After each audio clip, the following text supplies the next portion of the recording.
ఈరోజు పార్వతీపురం గిరిజన సామాజిక భవనంలో నిర్వహించిన రౌండ్ టేబుల్ సమావేశంలో సిఐటియు రాష్ట్ర కార్యదర్శి కె సుబ్బారావమ్మ, ఏపీ ఎన్జిఓ జిల్లా అధ్యక్షులు G Kishore, contract outsourcing employees JAC జిల్లా కన్వీనర్ బి రమణ తదితర వక్తలు మాట్లాడుతూ 2005వ సంవత్సరం నుండి ప్రజలకు సేవలు అందిస్తున్న 108 వ్యవస్థ నిర్వహణను కార్పొరేట్ సంస్థలకు అప్పగించడం వలన అంబులెన్స్ సేవల్లో నాణ్యత కొరవడిందని, కోట్లాది రూపాయలు ప్రజాధనం దుర్వినియోగం అవుతుందని, అంబులెన్స్లు అత్యవసర పరిస్థితులలో సకాలంలో చేరుకోగా అనేక మంది అత్యవసర వైద్య సేవలు అందక మరణిస్తున్నారని ఆందోళన వ్యక్తం చేశారు.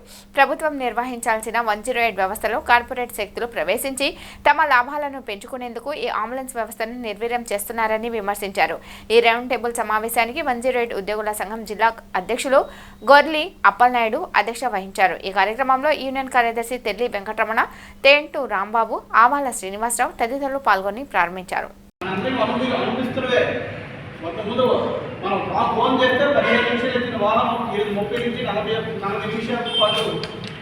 సమయం తీసుకుంటుంది. దీనివల్ల అనేక వేలాది మంది ప్రాణాలు కోల్పోతున్నారు. దీనికి కారణం ఏంటంటే ఒక 776 వాహనాలు అంటే దాదాపు 330 వాహనాలు ఆల్రెడీ కంటెంట్ అయిపోయింది ఈ వ్యవస్థలో. అంటే 400 వాహనాలతో నడుస్తుంది.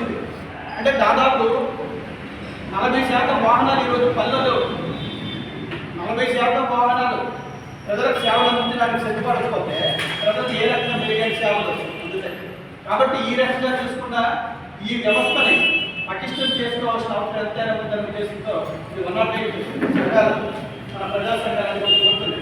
కాబట్టి ప్రజలకు మెరుగైన సేవలు అందించాలి. ప్రజలకు మెరుగైన సేవలు అందించాలంటే ఈ వ్యవస్థలో ఉన్న లోపాలను సరిదిద్దాలి. దానికి ప్రభుత్వమే బాగిపోయింది. ఏం చెప్తున్నారు?